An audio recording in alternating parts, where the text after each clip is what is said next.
بسم الله الرحمن الرحيم. يا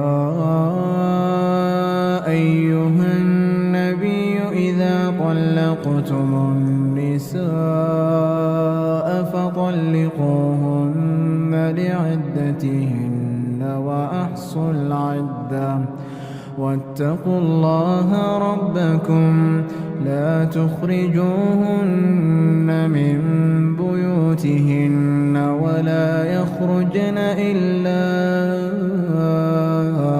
أن يأتين بفاحشة مبينة وتلك حدود الله ومن يتعد حدود الله فقد ظلم نفسه لا تدري لعل الله يحدث بعد ذلك أمرا فإذا بلغن أجلهن فأمسكوهن بمعروف أو فارقوهن بمعروف وأشهدوا ذوي عدل منكم وأقيموا الشهادة لله ذلكم يوعظ به من كان يؤمن بالله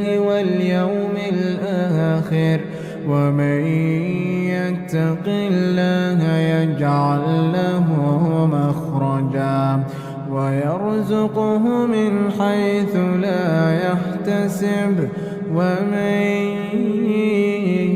يتوكل على الله فهو حسبه إن الله بالغ أمره قد جعل الله لكل شيء قدرا واللائي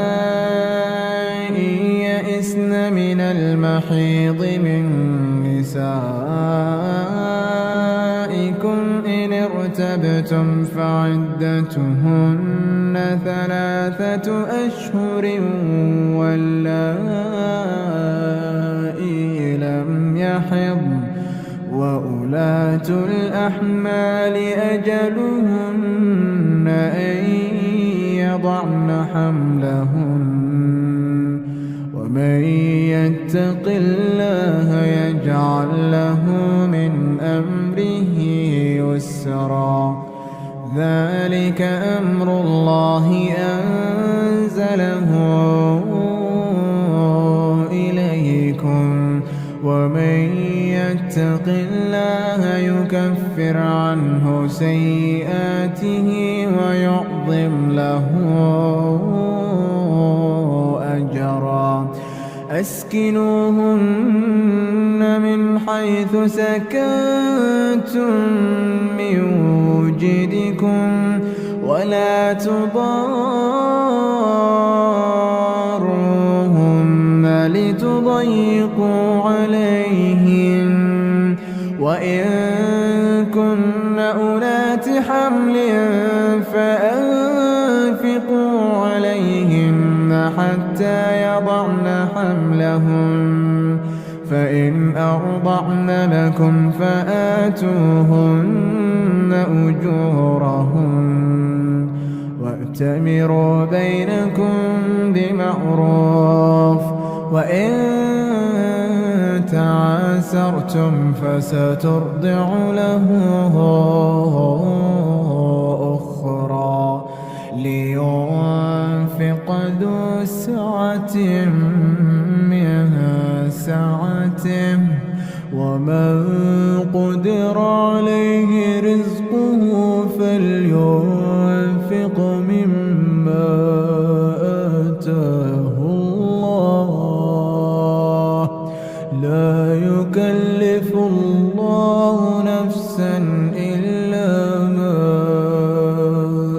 آتاها سيجعل الله بعد عسر يسرا وكأين من قرية عتت عن أمر ربها ورسله فحاسبناها حسابا شديدا فحاسبناها حسابا شديدا وعذبناها عذابا نكرا فذاقت وبال أمرها وكان عاقبة أمرها خسرا أعد الله لهم عذابا شديدا أعد الله لهم عذابا شديدا فاتقوا الله يا أولي الألباب الذين آمنوا قد أنزل الله إليكم ذكرا رسولا يتلو عليكم آيات الله مبينات رسولا يتلو عليكم آيات الله مبينات ليخرج الذين آمنوا وعملوا الصالحات من الظلمات إلى النور ومن يؤمن بالله ويعمل صالحا يدخله جنات تجري من تحتها الأنهار خالدين فيها أبدا قد أحسن الله له رزقا الله الذي خلق 7 سماوات ومن الأرض مثلهن يتنزل الأمر بينهن لتعلموا أن الله على كل شيء قدير وأن الله قد أحاط بكل شيء علما. As the gender war rages on, in order to keep the peace, we must discuss the exact facts. Welcome to Exactly. I'm your host, Saad Imam. Remove your shoes and enter upon your right foot, upon the right state of mind, bi'idhnillah. Topic: auditioning for divorce. The facts about modern day dating. The facts about modern day dating. Now I'm going to have to freestyle this one because I was out of town, excuse me, and I just got back in really, so I didn't have time to organize notes. But just as with the khutbah, I tend to just go off the cuff. And I only use notes so I don't forget certain key points. Or instead of flipping through Quran, I'll have the ayat relevant or the ahadith relevant right in front of myself. So, but nonetheless, I tend to freestyle because the topics, I never discuss topics that are outside of my realm. So freestyling is a possibility. So inshallah, I'll have tonight some bars. Okay. Nevertheless, auditioning for divorce, the facts about modern day dating. Okay, you might say, well, Muslims don't date, so how is this relevant for us as Muslim? Well, I'll make a parallel between dating and modern day sit downs, which is not, modern day sit downs is not the subject, but we're talking about how people audition for divorce. Divorce is over 50% across the board, and there's a reason for it. Uh, we tend not to hold on like the people of old. We don't hold on in times of crisis, especially with the abundant mindset that is produced or a product of modern day social media. Okay? Because a woman has 100 DMs saying Salaam alaikum, any man would be lucky to have you, are you married, and all this attention, and you're so beautiful, and all of this type of stuff. This tends to give them fuel. Now, attention for women is like porn for men.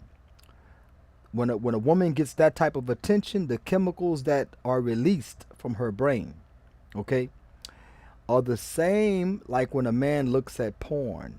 You know, he gets this euphoric mindset.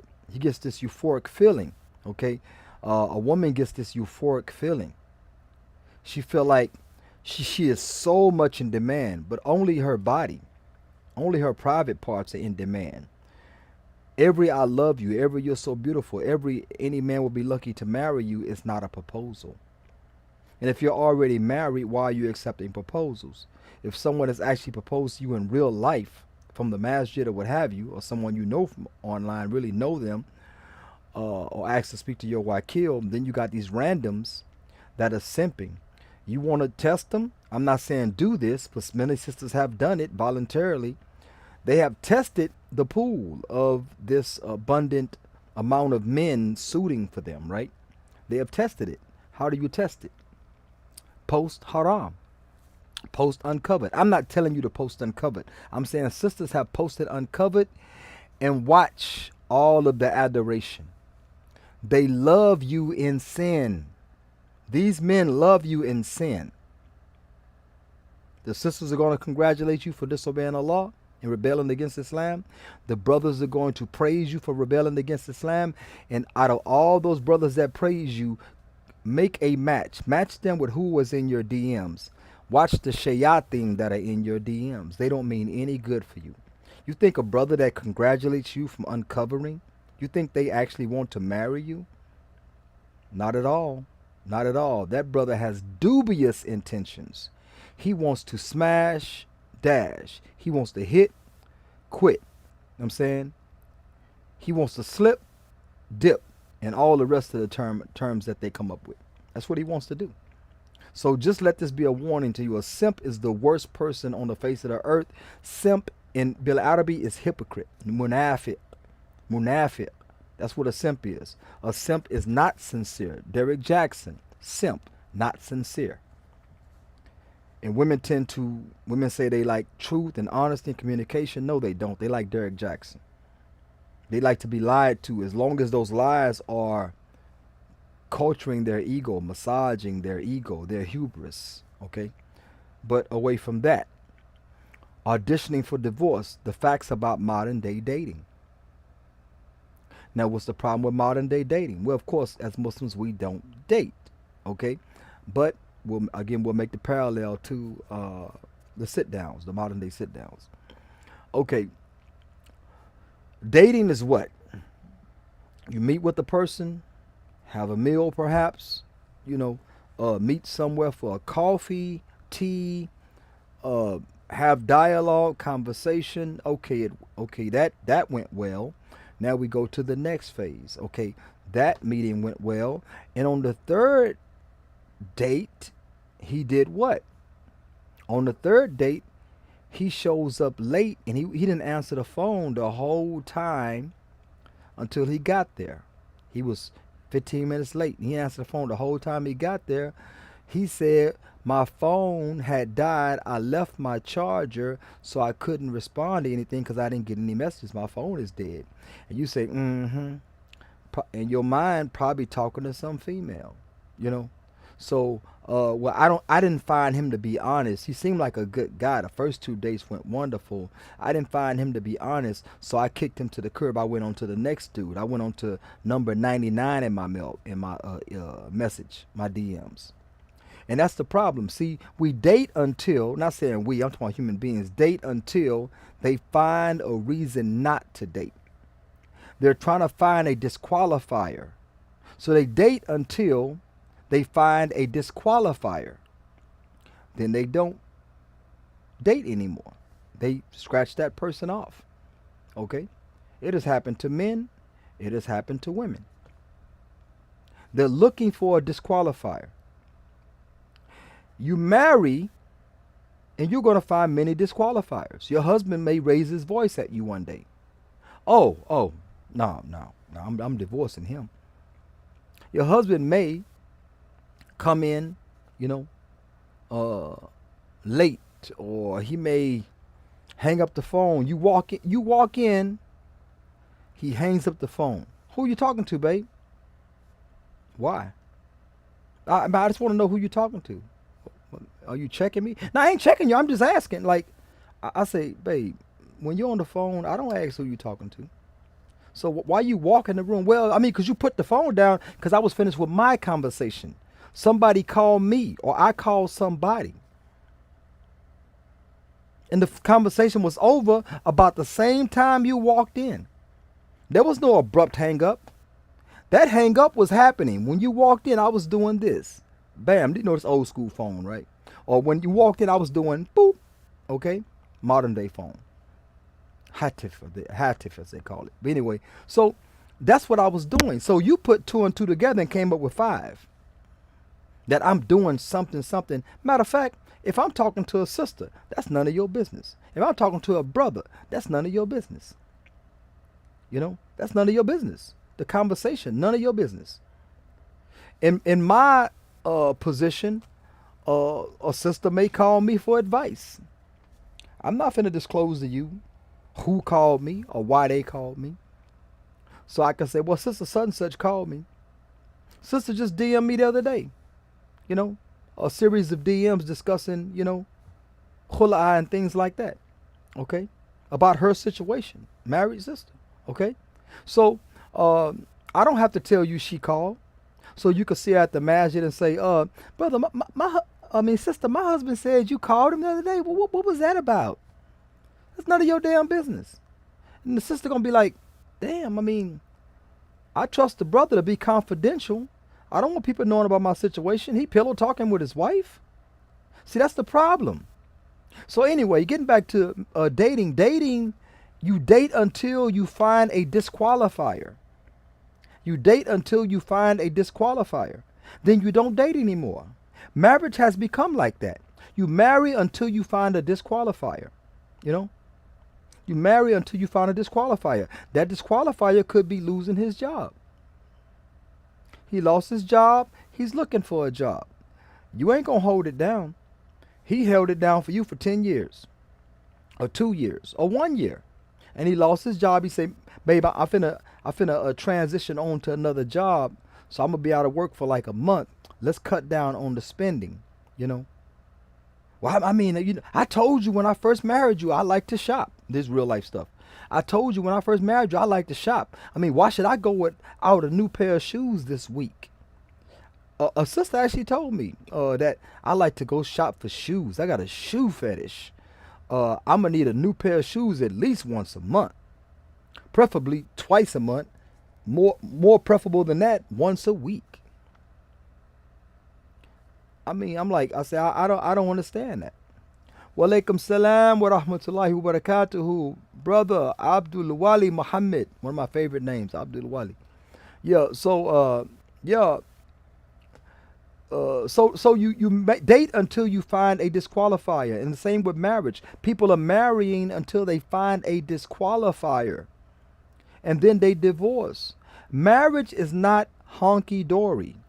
Marriage is not rose petals and sunflowers. That's not marriage. Marriage is a lot of times a struggle. Even the kuffar have a thing they say, for better or worse, richer or poor, to death do us part. The kuffar throw that in there. Okay? Now, of course, Islamically, it's a social contract, more akin to business than romantic contract, because the aqd zawaj should not be it should be ceremonial but not celebratory. Okay? We made the Oxawaj. We invite people over to eat. There's a big thing. She puts on a wedding dress. This dude got on a suit or a thobe and a tie, whatever he wearing. And they got an imam there, which comes from Christianity.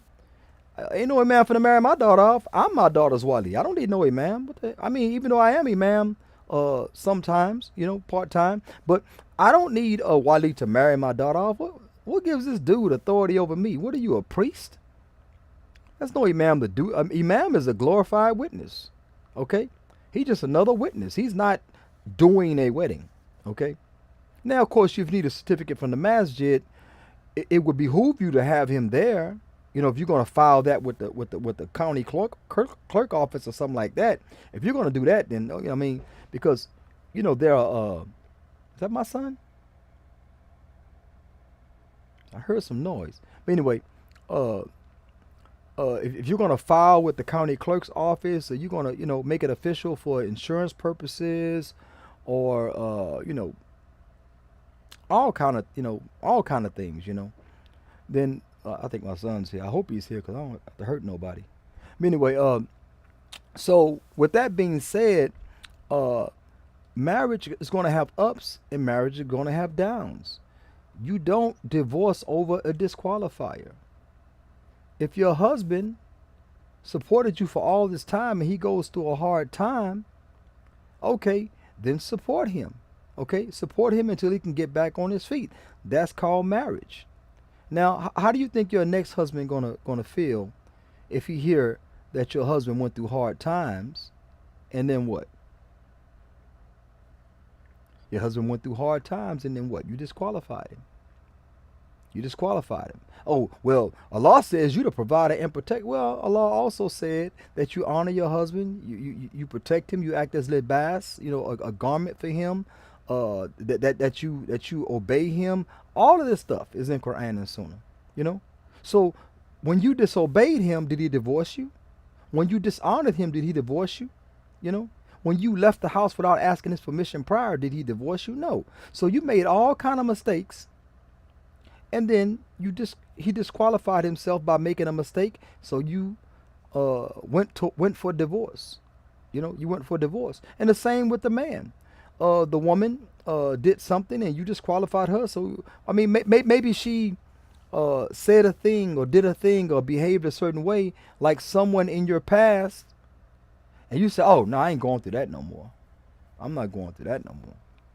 Perhaps you met somebody, and as soon as y'all start talking, it's like there's a funny meme. I ain't gonna say what city they were talking about, but it's a funny meme where a guy meets a woman, and then the woman says, he says, how you doing today? Oh, yeah, I'm not so good. Well, what's going on? Well, my rent is due.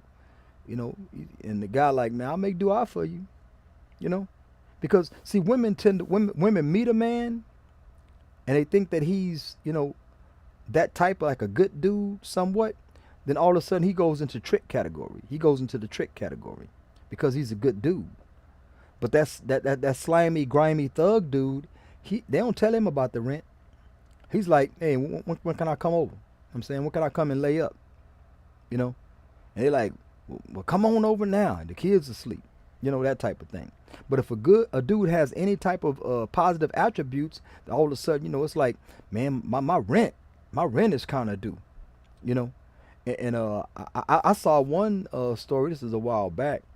It was a Muslim sister that actually she divorced her husband, and before she divorced him, she called the cops on him while he was at work. Got an emergency protective order where he couldn't even return to the house legally.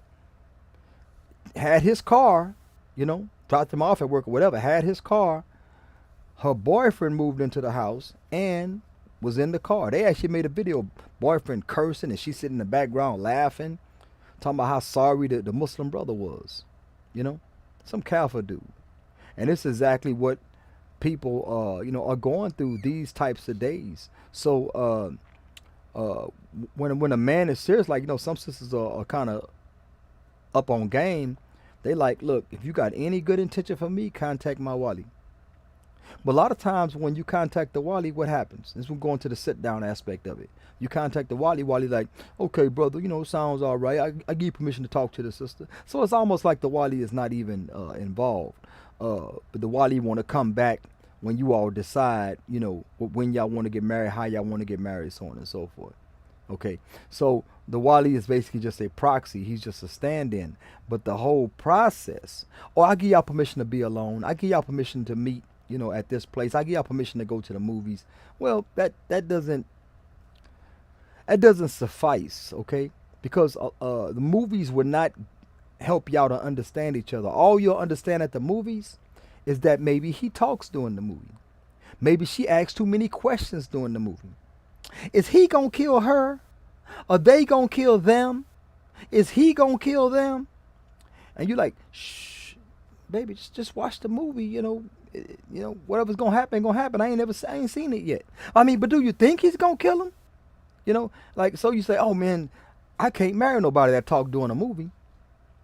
She might have all the other qualifiers, but that disqualifier is why you don't marry her. And if y'all got married and y'all finally went to the movies for the first time and she talked in the movie, you're like, oh man, I don't know if I can live with this. I missed half that movie. That type of thing. So we get real trifling with the disqualifiers, okay? And the fact is that there are many people have many attributes. My worst wife ever, okay? Been married many times. My worst wife ever. Who is that? I know who it is. I ain't got to think about it. My worst wife ever has really good qualities. My worst wife ever has really good qualities, okay? Really good qualities.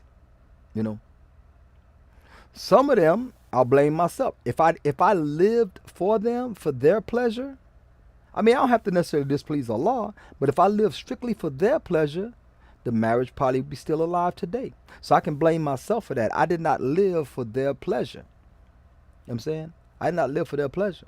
A lot of times the disqualifier was that they threatened me with divorce. Oh, look, I don't know about now, but back then I was in high demand.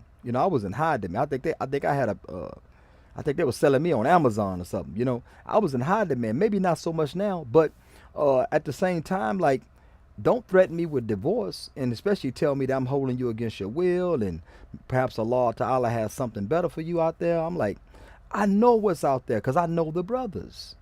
And I know most of them don't want you, and the ones that hollering at you, they just trying to do something with you. You know what I'm saying? And matter of fact, sometimes, I'm not gonna go there. But anyway, so dating, you're looking for a disqualifier, and when you find it, you don't date anymore. Same with marriage, you're looking for a disqualifier, and that's the problem. Nobody is doing even the minimum of the kuffar, which is rich or poor, sickness or health, to death do you part. That's something we should be shooting for, and that's why marriages lasted back in the day and why they don't last today. Now, when it comes to the sit down today is people behave like glorified or over glorified dating. That's all it is.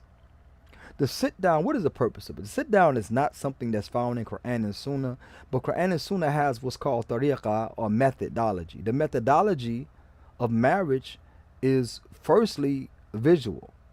You look to, فَأَنْكُهُ مَا طَابَ لَكُم مِّنَ النِّسَاءِ. You look to those that seem suitable, and that's visually, okay, initially. Then you look for the deen. Okay, we talked about why the ulama say look visually first before you look into their deen. Because if you look at them visually and you like them, then you go closer to discover their deen. And if their deen is deficient, then you back out, because that means you give them something to work with. But if the deen is intact, and you finally look at her after you discover her deen is good, and she look like I always say, my Uncle Clarence in the face, then what happens? You say, oh, child, please. And what happens there, now you've hurt the sister feelings. She really can't work on this. She can't work on this too much. So, some women are beautiful and still get rejected by dudes. I know a brother, I don't know if he's watching right now, the brother say he don't particularly like Oriental Asian women, like Lucy Liu type looking women. He don't particularly like that. I'm like, man, those women are gorgeous. He's like, I don't like them. So you can't make this man like those women. You can't make him like the women, okay? They're disqualified. They're not visually appealing to him, so he's not even going to marry them, okay? He's not even going to venture to marry them. So with that being said, so you visually like somebody, okay? So y'all start going on these sit downs to communicate, which is called wasila, means. This is a means to achieve the tariqah, the methodology of marriage, which is to look at them and to discover their deen. Okay? So you having conversations with her with the wali or wakil present, hopefully, and then what happens? So you're trying to discover how many ayat of Quran do you know? Which is not, because they got people that's called so-called Hafiz Quran that reject Islam. So that's not going to tell you much. It just tell you that was she an astute studier, or her background was grounded in Quran, memorizing it. Maybe not under a lot of Hafiz Quran, Hufaz, they don't even understand Quran. They just know how to recite it. A lot of them are not even Arabic speakers, but they can recite Quran. That's the beauty of Quran. It's easy. Allah said He made it easy to recite and remember. Okay, so with that being said, so you're at the sit down and you are already physically attracted to each other. Now you're sitting down discussing things. This is wasila, the means, okay? The means you're using to get that look at her. It's also allowed for you to hide behind trees, behind buildings, and behind large rocks and look at her. Look at her at the masjid, at the Eid, so on and so forth, until you find something that makes you want to marry her or something that makes you to say, no. Okay? Now, this is sunnah. This is sunnah taqriri, actually, taqriri. Muhammad SAW approved of it silently.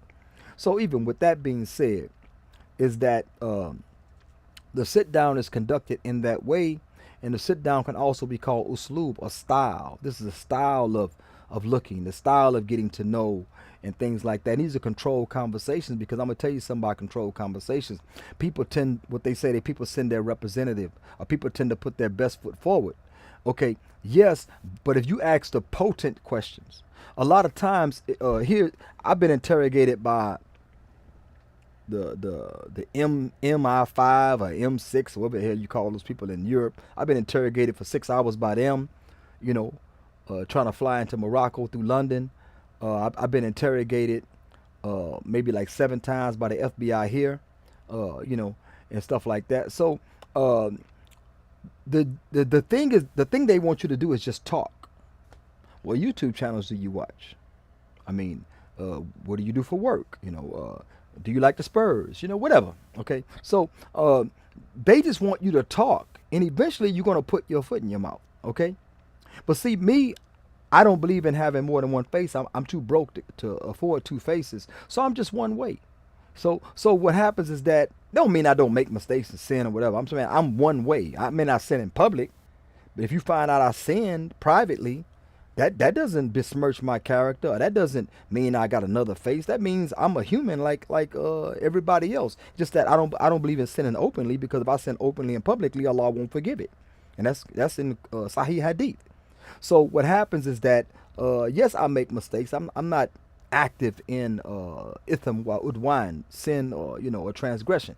So, but nevertheless, with that being said, it's they just want you to talk. So if you're in a sit down with somebody, it's like an interrogation. She's gonna ask you how much money you make, how much this and that. Heads up, never tell a woman how much money you make. Find out what is her lifestyle. Can you afford her lifestyle? How do you like to live? What are you accustomed to living? Where does your family live? Oh, we lived on the east side in the projects. Oh, okay, I can do better than that.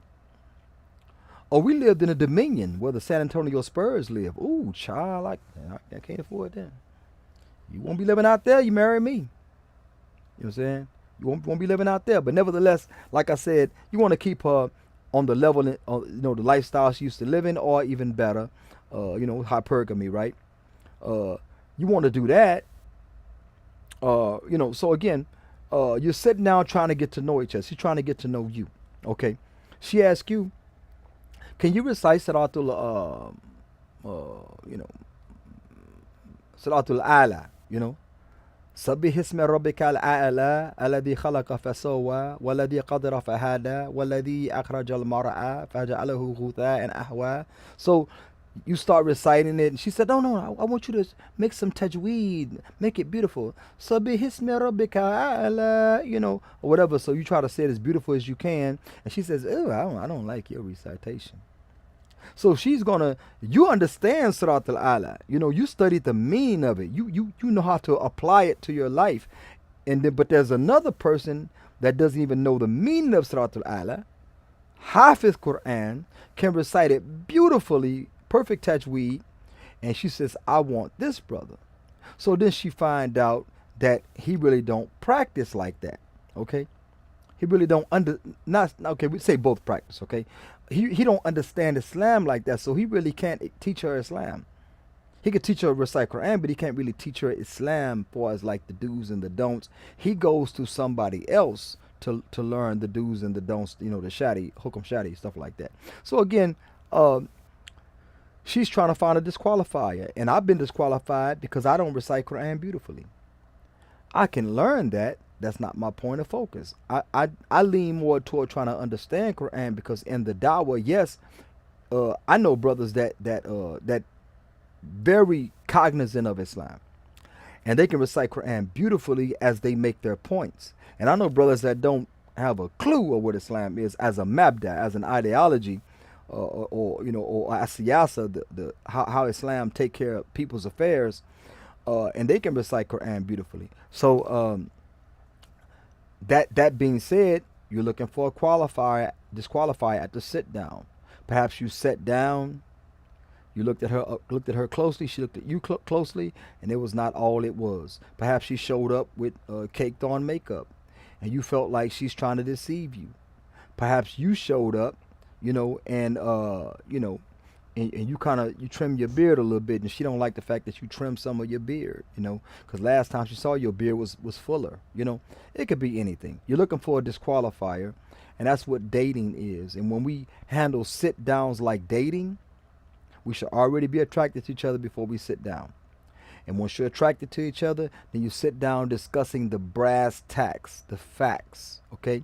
You're trying to see, how can we make this happen? What's your budget? What are you accustomed to as far as living conditions? What can you provide? Some say, the wali said, I want to see your W-2s. So now I don't even show government my W-2s. Why would I show you? I'm not doing that. Well, I mean, the sister ain't marrying nobody, don't show the W-2s. Okay, well, she can marry the next brother. I ain't doing that. Because her money is her money, but my money is my money as well. Her needs are my responsibility, okay? But past her needs, I move into the realm of sadaqah.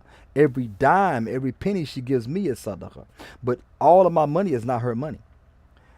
She's not going to be allowed to budget my money. Now, I'm going to say that with this qualifier or disqualifier. I'll say it with this. I'm the type of person that likes to come home and give all my money to my wife. Literally. I like to deposit some of it for gas and incidentals, but I like to give just all my money to my wife. I'd rather do that. I've learned that that's financial suicide. I've learned that they will try to that's a point of manipulation. If they divorce you through the kufar's method, they'll take your money. They'll actually skip town with your money. If you displease them in any type of way, especially if you try to marry another wife or so on and so forth. Okay. But nevertheless, this tends to happen. So my advice to brothers is that don't tell your wife how much you make.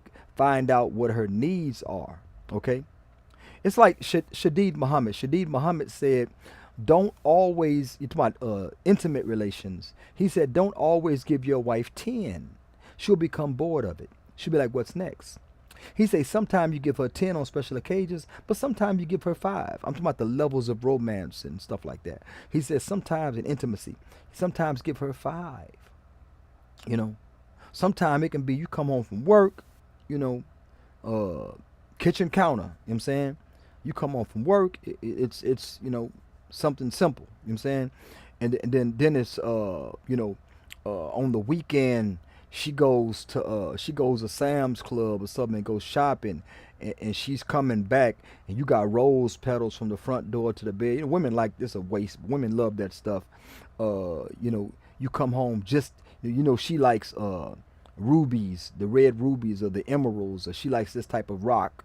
You know, so what you do, you get her a pendant, a new pendant for her necklace, or another pendant for her necklace, or you get a one of those James Avery bracelets. You give her a pendant for that, you know, or something. You do something that lets her know you're thinking about her. You know, the person on the street corner selling those $5 single roses. You might think that $5 is a lot. It may be a lot. It may be a waste of money. But if it makes your wife happy, it's not a waste. So what you do, you pay them $5.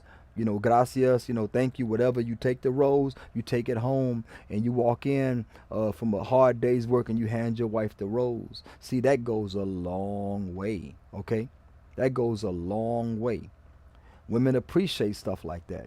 But as far as you disclosing all of your income and how much you make, that's a bad move. But that's another topic, okay?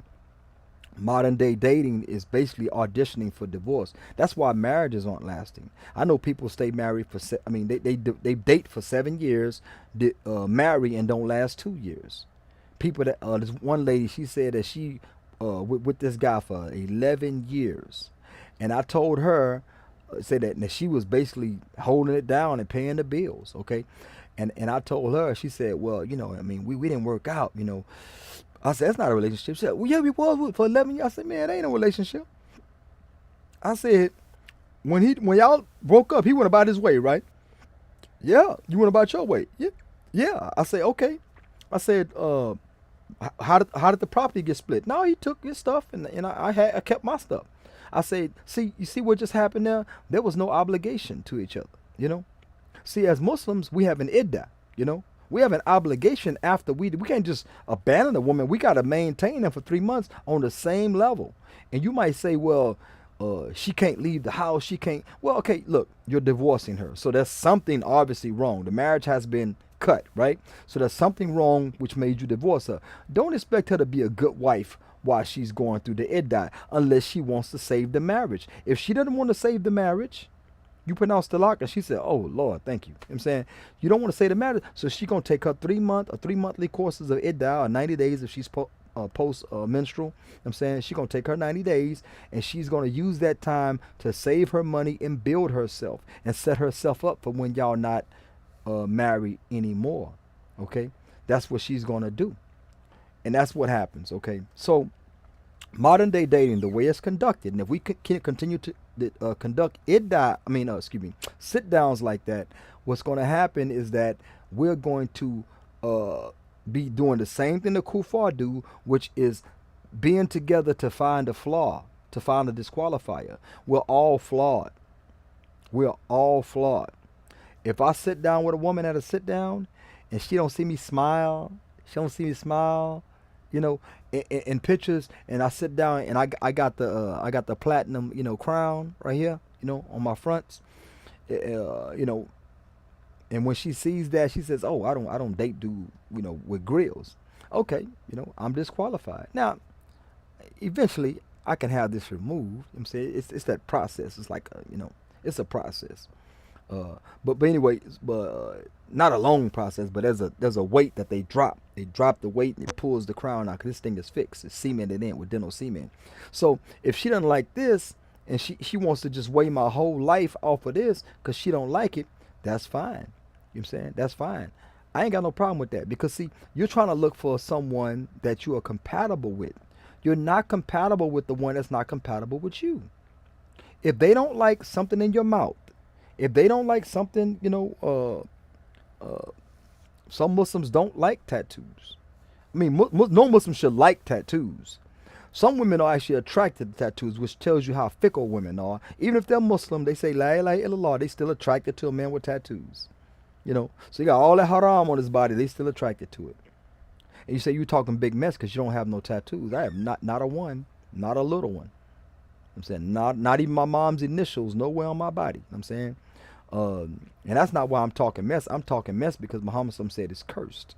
It's like 7 categories of people that are cursed regarding the tattoo. The one that does it, the one that gets it, the one that pays for it, the one that recommends it, the ones that facilitates it, the one that you know, chooses the design of it, all of that stuff. Like 7 categories of people that are cursed regarding the tattoo. So if Muhammad cursed those that get tattoos, then I can only follow suit as a Muslim, a follower of Muhammad sallallahu alaihi wasallam. Okay. So with that being said, anyway, okay, I think I beat this topic up enough. Uh, we're looking for disqualifiers. We're looking for disqualifiers. Okay, and that's what dating does. Okay, we're looking for disqualifiers. Shukran, Oculus Crown. Yeah, Shukran. Uh, thank you. Thank you for agreeing. But nevertheless, looking for disqualifiers, and Muslims, if we conduct a sit down like dating, meaning that you're buying her a meal or you buy the wali a meal as well, you're trying to impress and all that type of stuff. I told y'all the story before. I'll tell y'all one last time before I move on to the delusional dating profile of sister that I was her wakil at one time, but she was out of town and she wanted to meet with this guy.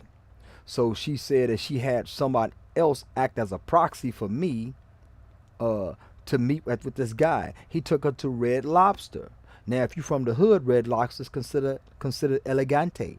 Okay, so he took her to Red Lobster. I think he spent $50 on her meal and 50 on his meal. Okay, 50 on her meal and 50 on his meal. I think the bill came, it was $100 bill. Okay, and she said, I said, well, how did the sit down go? Oh, it went this way and that way. He took us to Red Lobster, took the Wali, everything, the Red Lobster, and we're talking about this and that, and he spent like $50 on my meal, and she was so impressed. So I said, wow, he spent. I said, I would never. And the sister, no, I love the sister. I mean, she's a very good sister. Very very nice sister. And so I like, oh, I would never do that. She said, I ain't worth $50. I said, well, you're priceless. I say, but I'm not spending $50 on a meal. Who am I trying to impress? $50, man, I can feed my family for I can feed my kids, all of them for like a couple of days for $50. I'm saying that's all 3 meals for 2 days, $50. I can do that. I got 9 kids. I can feed all of them for 2 days for $50. I'll go to the store, buy something for lunch, buy something for breakfast, buy something for dinner, and that $50 right there, that's 2 days worth of stuff and probably even more by just going shopping. So I'm gonna spend $50 on you and on me. So now I'm 4 days in, almost a weekend of grocery worth of grocery. You say, man, I spend $1,000 a month. You can't feed that many kids. Well, yeah, yes you can. Yes you can.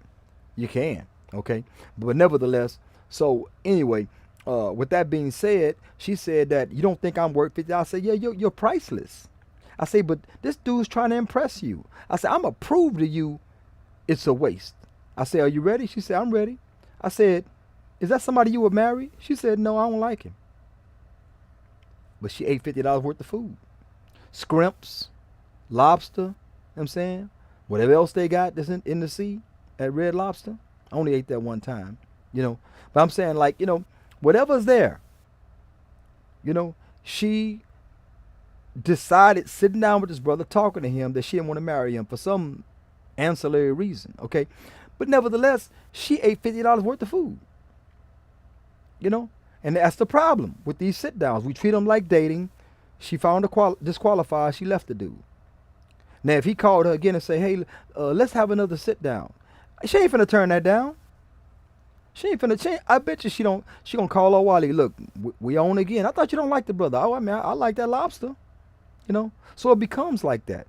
Okay, even if the brother disqualified, they'll still go to the meal. And that's another discussion about, buying them meals.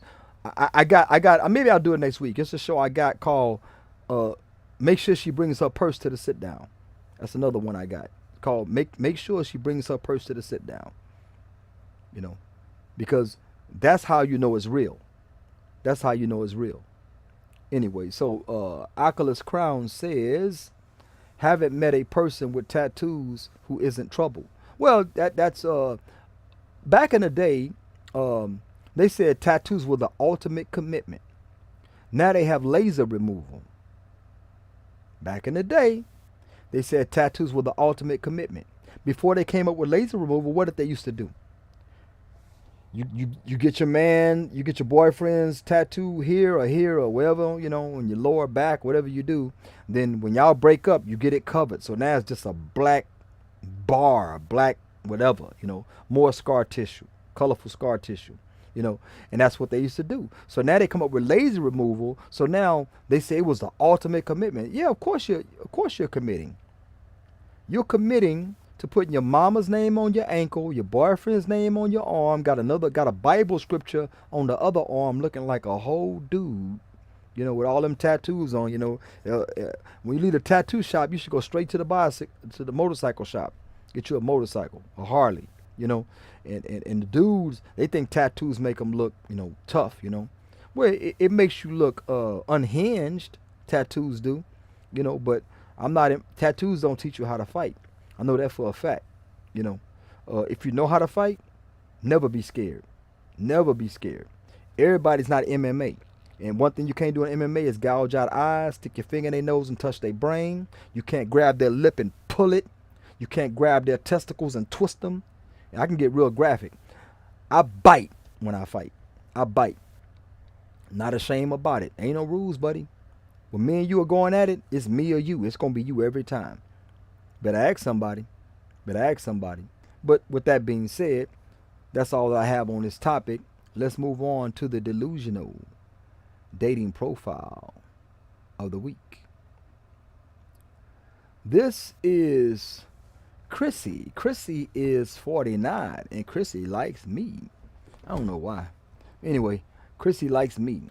So Chrissy says she is very outspoken, very respectful, honest, no punctuation, you know.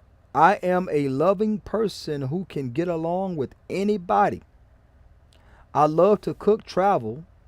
She loves to cook her travel, or travel her cook, or cook when she travel. I don't know what she's talking about.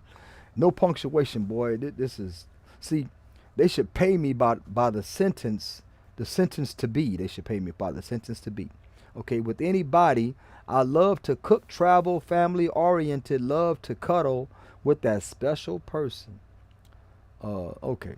So anyway, now you say, well, what's wrong with this profile? Where's the delusion? Well, see, you missed it at the very beginning. She let you know that she has an opinion that must be heard. Women are valuable advisors. They're valuable advisors. You can, and it's a wisdom of a man to bounce stuff off his woman.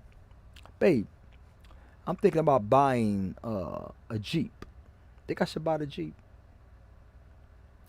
I don't know, babe. You know, what's the maintenance record on Jeeps? Well, it's a Chrysler product, so it's trash maintenance-wise. But I need it utility-wise for, you know, I'm thinking about starting a tow company, rescue and recovery and towing. And, you know, I'm thinking about starting, in a Jeep, a nice Wrangler 4-wheel drive would be good, you know, to start something like that with. Okay. Oh, well, babe, you know, this and that. And, okay, yeah, I mean, it might be a good idea, but you know, you're supposed to be doing such and such, and how much is a Jeep gonna cost? And just make it a conversation. See, if you put it out there like you value their opinion, this is better for the marriage.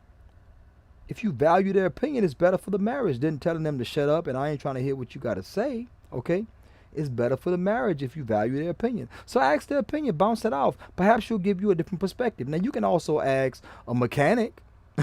You can also go and ask someone that owns a Jeep, you know, the maintenance history. You can also go just bounce it off friends of yours, but asking your wife to chime in is a good thing. Now, giving your wife too much information, TMI, is bad. It's bad, okay? That's bad. So make sure it's some mubah, min al mubahat. Make sure it's of the permissible matters, okay? Make sure it's of the permissible matters where you can choose. Ask your wife, babe, with these pants, should I wear this shirt or that shirt? They see themselves as value when you even ask them simple questions like that. They see themselves as valuable, okay? Babe, I'm giving a khutbah. Should I talk about this topic or that topic? Well, me personally, I like to hear about this topic. You know, I'm interested in this topic, you know, and the way you're going to spin it or whatever, you know. So again, like I said, that makes them feel valuable. Now, the delusion in this profile started from the very beginning. She says very outspoken. That's not a quality men look for. Now I know somebody gonna say, some men like, women that are outspoken. You know what I'm saying? Some men like it. Okay, yeah, some men. Some men like masculine women. Some men like women that can pick them up and put them against the wall. Some men, all kind of stuff. You know what I'm saying? So there's always some men. Some men act like women. Okay? There's always some men, just like there's always some women. But we're talking about generalities. We're talking about the overwhelming majority. Okay? Overwhelming majority. When she says very outspoken, you're going to hear it. You're going to hear it. When you don't want to hear it, you're going to hear it. A woman that's very outspoken, you can be watching the game. She'll stand in front of the TV like this. Stand in front of the TV. Ain't moving. She ain't moving. You're going to hear what she got to say. She got to have the last word. She can't tuck that in. Okay? She can't tuck it in.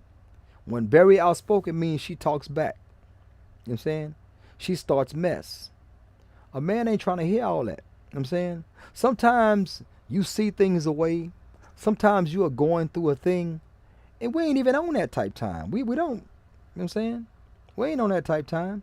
We ain't on that type time. And you just gotta have the last word. Now we're gonna talk about this right now. Sir, could you please leave me alone? You're messing with my peace right now. You know what I'm saying? And if you keep it up, I'm gonna go find peace. Okay, I'm gonna go find peace. Okay? Peace, P-E-A-C-E, not P-E-I-C-E. You know what I'm saying? I'm talking about peace, P-E-A-C-E. So I'm gonna go find me some sakina. I'm gonna go find me some tranquility if I can't get it in my own home. And it's sad that I can't even enjoy tranquility in my own home. I have to go somewhere else. You know what I'm saying? I have to go somewhere else. And that's the issue. So when a woman says she's outspoken, yes, we value their opinion. It is wise to even solicit their opinion as men. Okay, it's wise. But a woman tell you she's outspoken, she's honest enough to let you know. She said very outspoken, very respectful, honest. She's letting you know. And that outspoken will come in the form of disrespect. I guarantee you. Look, prove me wrong. I have not experienced where outspokenness didn't come in the form of disrespect. You know what I'm saying? A woman was outspoken with me recently. Okay? A woman was outspoken with me recently. Okay? Someone I know. Okay? And it was not positive. It was not positive at all. It's not positive at all. Because a lot of times it comes in the form of checking a man. You don't check a man. You got to have hands to check a man. If I say Nicki Minaj's husband is checking Cardi B's husband, Offset, well, I think Offset, one of them, Set Off, Offset, Dead Set, one of them, checking him, Nicki Minaj's husband checking Cardi B's husband. And they talking about violence, because that's what checking does. Checking means that, you gonna check somebody, and you prepared if they check back. You know what I'm saying? You prepared if they check back. And it could come, disrespect between men could be met with violence minimally and death. The threat of violence minimally, violence as a norm, and even death in some cases when men check each other. You know what I'm saying? See, a woman can come to you as a woman, and there might be a conversation, maybe even some windmills going, a couple of scratches, some weave getting poured out. That's what that is, okay? When men check each other, that can be life or death. You know what I'm saying? So we don't go around, just randomly checking dudes. You know what I'm saying? When a woman say they're outspoken, this is what the language. This is the underlying language, that she is gonna say what she has to say. And Oculus Crown says she means she's clamorous, cantankerous, You know what I'm saying? Cantankerous, clamorous. She, you know, she gonna have the last word. She gonna say what she feel. She gonna have the last word. But let me tell you something about a man. I'll end with this. A man doesn't always say what he feels. And when a man doesn't say what he feels, women say you should be more emotionally intelligent. You should express yourself. When men express emotions, it don't come out always the right way. When men show emotion, that's where murders happen, school shootings, you know, front teeth get knocked out. So men, we reserve our emotion. We suppress our emotion. Okay?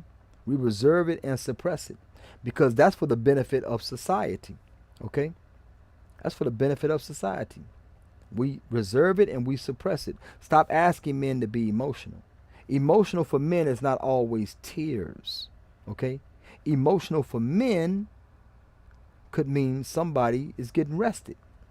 You know what I'm saying? Somebody's being rested. Not arrested, but rested. I'm talking about permanently. Flat line. Okay? That's what that could mean. So again, when this woman says very outspoken, she said that from the beginning. I applaud her, Hercules, for being honest, but that's what that means. She gonna have something to say. She can't control it. Right, wrong, indifferent. You better have a plausible explanation. You better have a satisfactory explanation. Because she going to say what she has to say. And I got a feeling that what she says is going to be, or it's going to capture a level of disrespect. There's going to be a modicum. There's going to be an amount of disrespect in her saying what she has to say. And it's not just what she say. It's the fact that she has to say what she's going to say. I'm going to say what I got to say. That's where the disrespect comes in. Because, see, she's destroying your peace. And if you went out and found another piece, you know, then she gonna consider you did her wrong or something. Because you're not happy in your own home. You got this woman in your home. She gotta have the last word. She's outspoken. You just came in from a hard day's work. She wanna know who Sister such and such is, you know, or she wanna know this, and that, you know. You know, it's times. I'm gonna use one example. There are times that I'll get a call and I don't want to answer that call. Could be scam likely, could be a telemarketer, could be a number familiar from a certain place that's trying to buy my home. You know, a lot of people call trying to buy your home. It could be a car dealership. It could be a number I just don't recognize. And I don't feel like talking to people where there's an awkward silence. And all of a sudden you start hearing ambient noises in the background, like an office, probably fake noise. All of a sudden, is this such and such? How are you doing? Okay, that's good. One time they called, they said, how are you doing? I said, not so good. Oh, that's good to hear. Ain't even listen to what I'm saying. I did that as a test. I said, not so good. Oh, that's good to hear. They're trying to do their sales pitch. They don't care about how you're doing, okay? And that's what it is. So again, there are certain people that call my phone. I don't want to answer my phone. It's my phone. I pay my bill, my phone bill, and I pay yours. I don't want to answer my phone. Why you ain't answered? Man, you checking me? Nah, I mean, why you getting defensive? I ain't checking you. I'm just saying, like, I ain't got to answer my damn phone if I don't want to. You know what I'm saying? I ain't got to answer my phone. You bet not answer it. And I ain't got to answer my phone if I don't want to. You know what I'm saying? I don't care if it's a bill collector or not.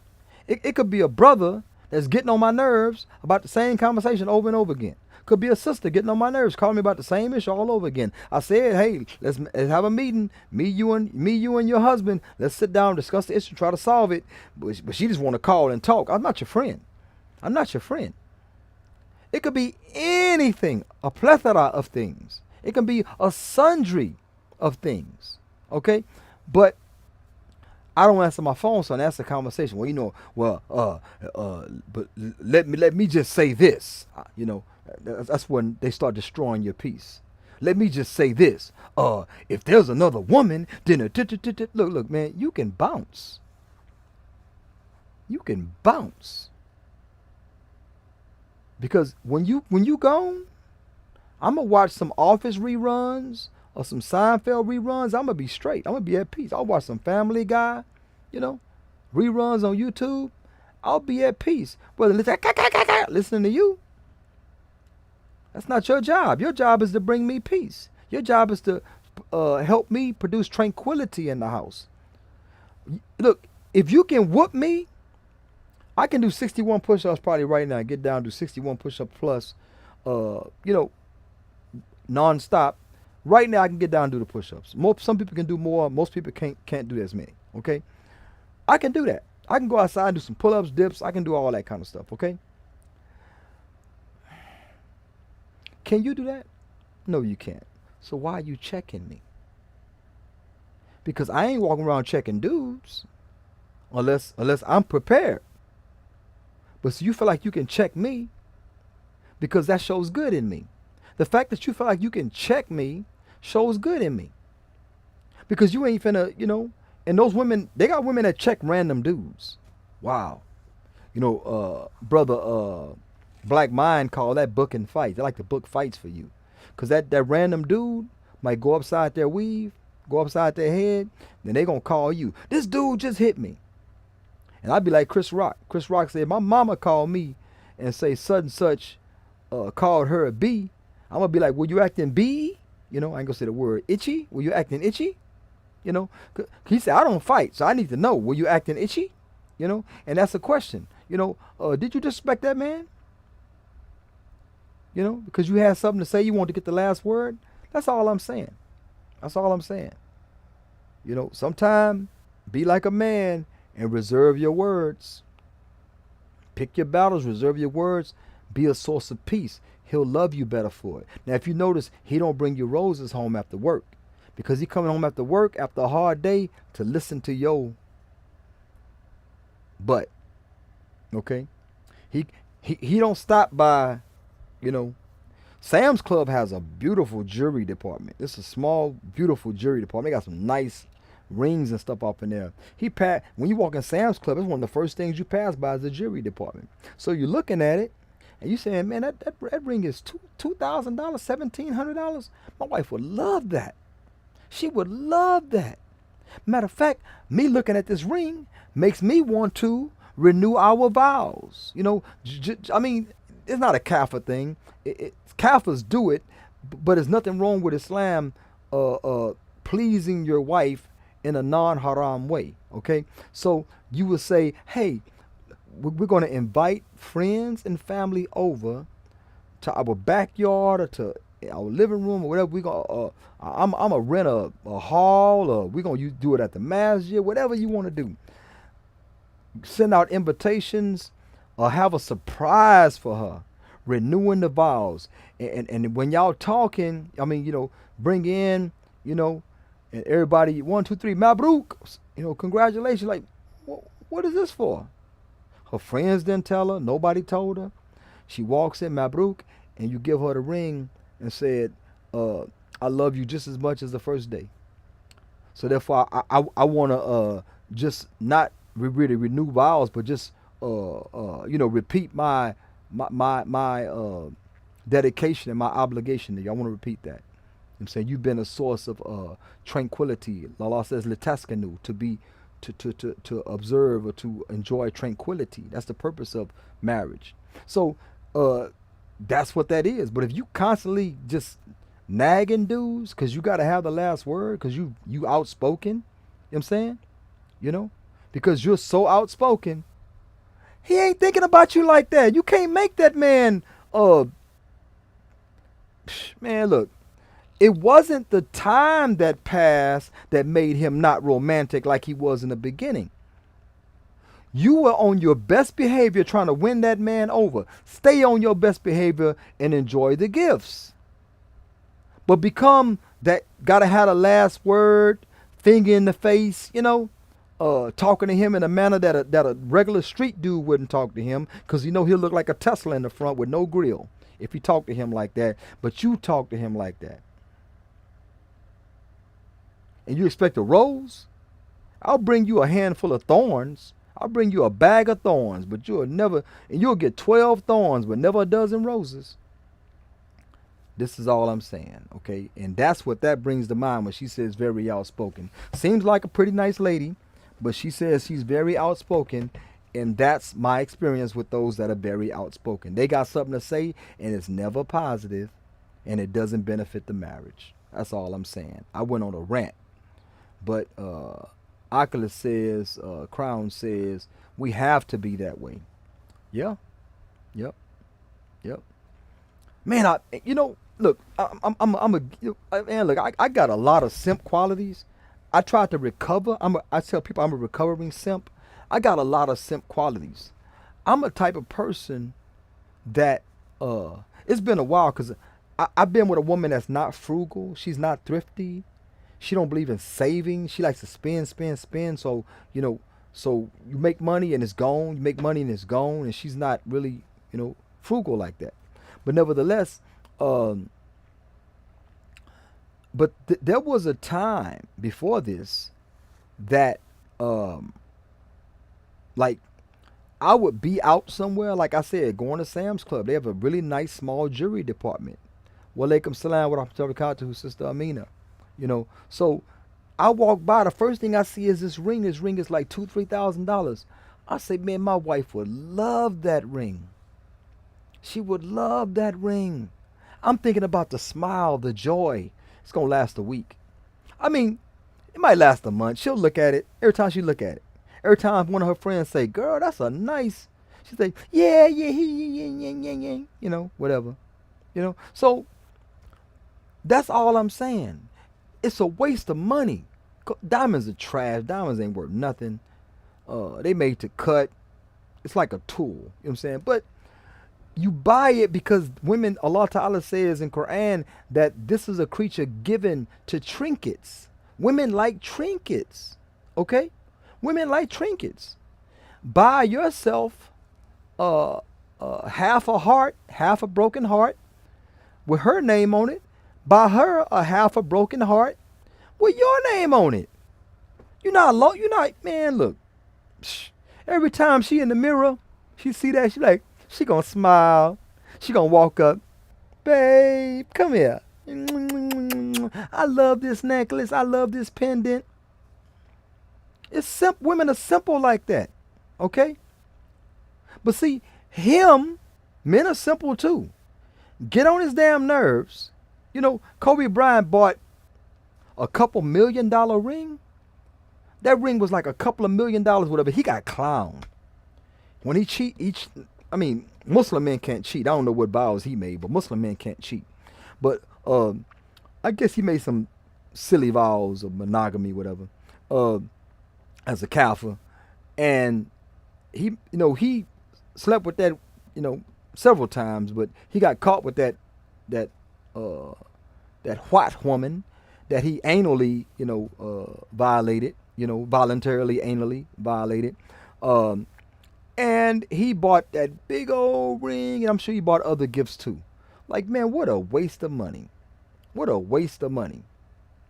Which tells you he don't understand women. He should have said, he do better sitting down with her. Look, see all of this? The courts will give you half of that, but you'll lose all of me. Now, right now, you might not feel like I'm worth anything because I, fell weak, to this chambermaid, this front desk worker at a hotel that don't even look half as good as you. You know what I'm saying? That was a moment of weakness. But if you're willing to throw all this away, you can have half. Hell, the IRS is taking half already. You can have half. Take it, but you'll lose all of me. And our children will experience a broken home. Or you can keep this thing together. Keep it together. You know what I'm saying? And learn to work to forgive me, because I'm still the man that loves you as much as I did before I made this mistake, and I'll love you after I made this mistake, hatta yom al-qiyamah, until the day of judgment. You know what I'm saying? I'm still that man. So this is a choice you have to make, because I tell you, once you call that lawyer and they serve me with papers, we're done. We're done. That means you're taking the side of the enemy. The same enemy that takes half my taxes, half my money in taxes, it's the same enemy. If you go to them, we're done. We're done. And that's what it is. So make your choice. I would have had that conversation. Man, I am not buying no. I don't care if I'm a billionaire. You would not get a $2 million ring. Now, what is that? That's 0.5%. 0.5% of a billion. A $2 million ring is like 0.5% of a billion. Or something like that. I don't know if all my math is right. You ain't know. Because see, a billion is a 1,000 million. Okay? 1,000 million, move that decimal. 1,000 million, move that comma. You know what I'm saying? I ain't spending nothing of that. Why would I do that? I'd rather build a masjid than give you $2 million ring. For what? Because I messed up? You got all this other jewelry. I buy a bigger, useless diamond because it shines and you like trinkets. Oh, man, come on, man. You gotta be wise. And look, you gonna break this family up?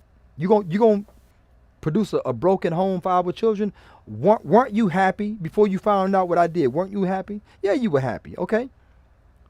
You can still be happy. Take what I did as a mistake. You know what I'm saying? Oh, by the way, if you do the same, we're done. Oh, you did the same, we're done. You know what I'm saying? Because a woman cheat on you, she don't love you. She can't lie. I did the video where she can't love you. Oh, man, if a woman cheat on you, she don't love you.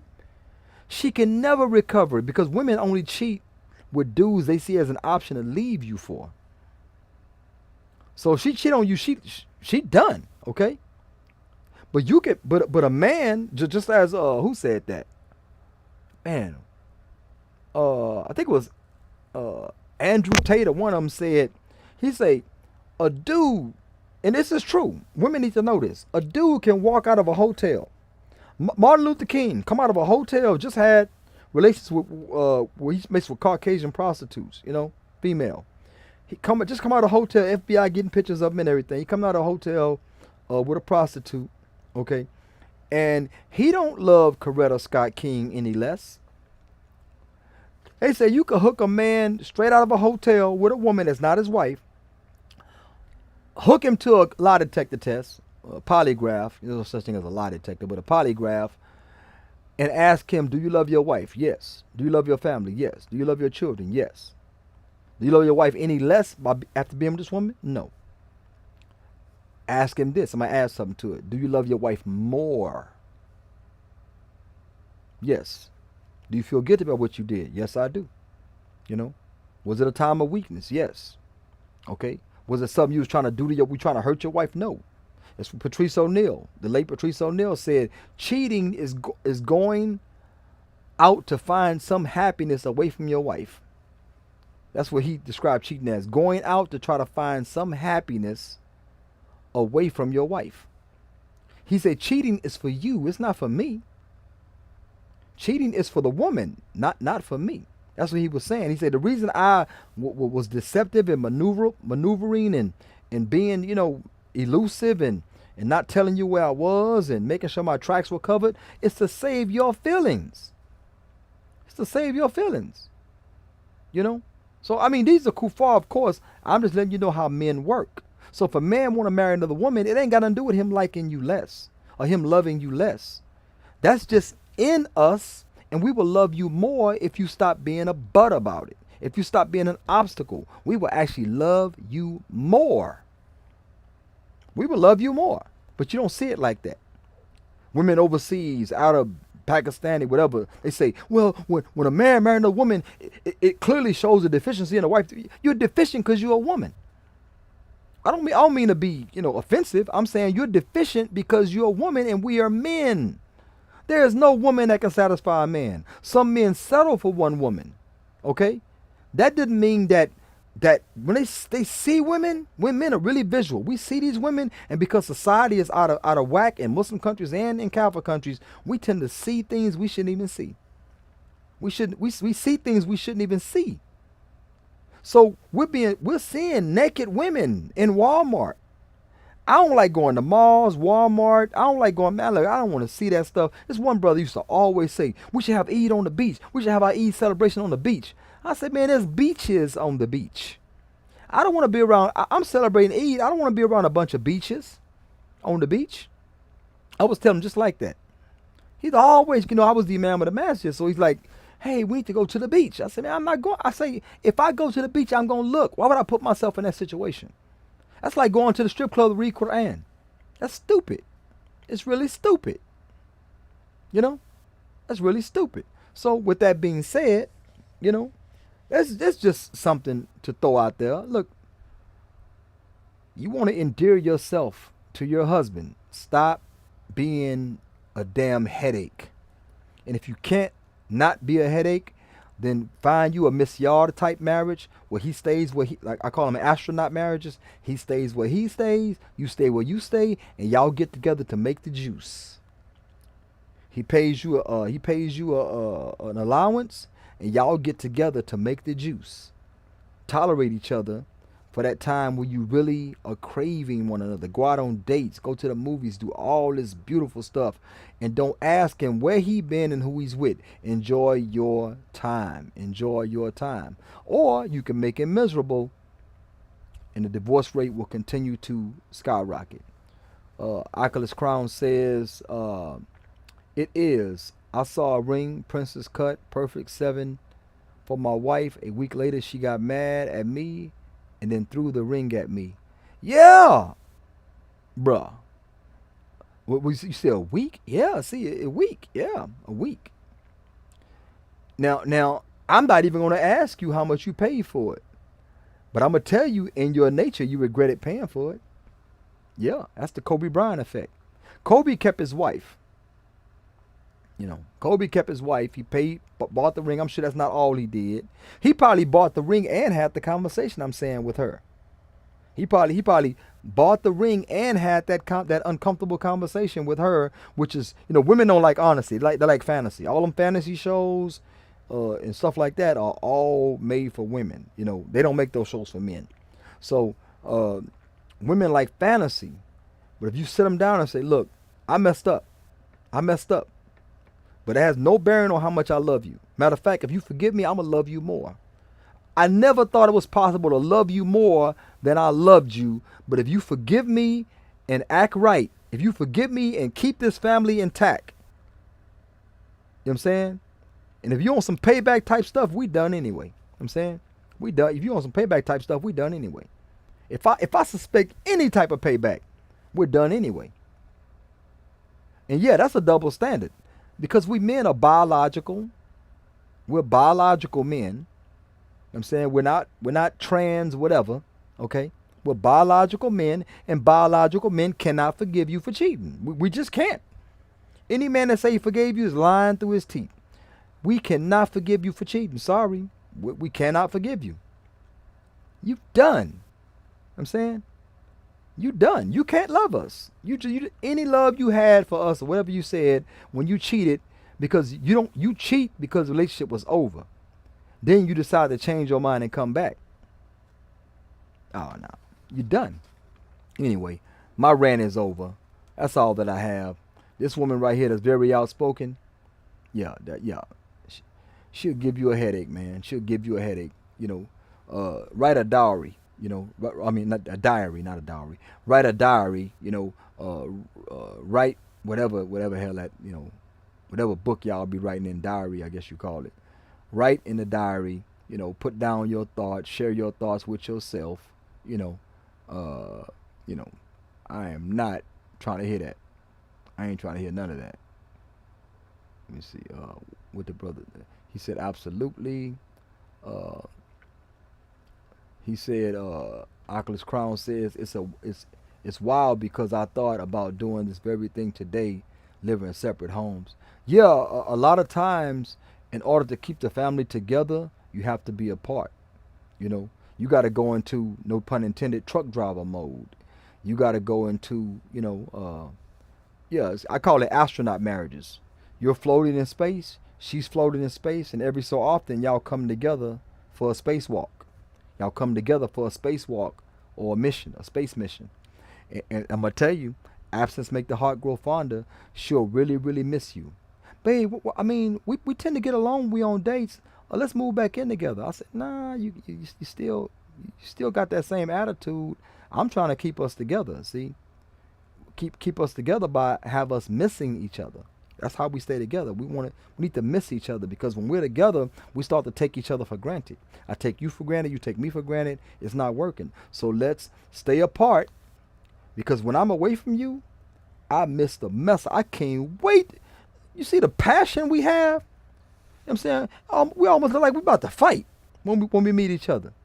You see that passion? You want to lose that? You want to lose that by living in the same house and you asking me who I just got off the phone with? Better shut your... Who I got off the phone? Man, boy, I tell you. I just got off the phone with Toyota. I just got off the phone with, do you want to sell your house, people? That's what I got the phone with. Any more questions? Nah, that's all I want to know. I said, yeah, you'll be asking me again. I told you this time, but let me tell you, every other time at this, none of your damn business. Why you got to say it like that? Yeah, because, you don't get the message. You're making me miserable. Right now, I'm miserable right now. And that's not your job. Your job is not to make me miserable. Your job is to, just as my job is to make you happy, to not happy, but make the home tranquil, because we're not always going to be happy. Sadness is a disqualifier. Well, he doesn't make me happy anymore. Give him a week. Well, I'm not happy this week either. Okay, what's making you unhappy? Well, he keep getting calls from Toyota. And he won't tell me it's Toyota. I went through his phone and saw him and Toyota talking late at night with each other. Man, shut up. Anyway, so that's all that I have. I apologize for running long. This has been your brother Saad Imam for Isfakli, inshallah. Next week, I may talk about make sure she brings her purse to the sit down. Okay. I might talk about that, or I might figure out something else. Thank you for viewing. Thank you for your comments. May Allah Ta'ala bless you all and guide you all. Assalamu alaikum wa rahmatullahi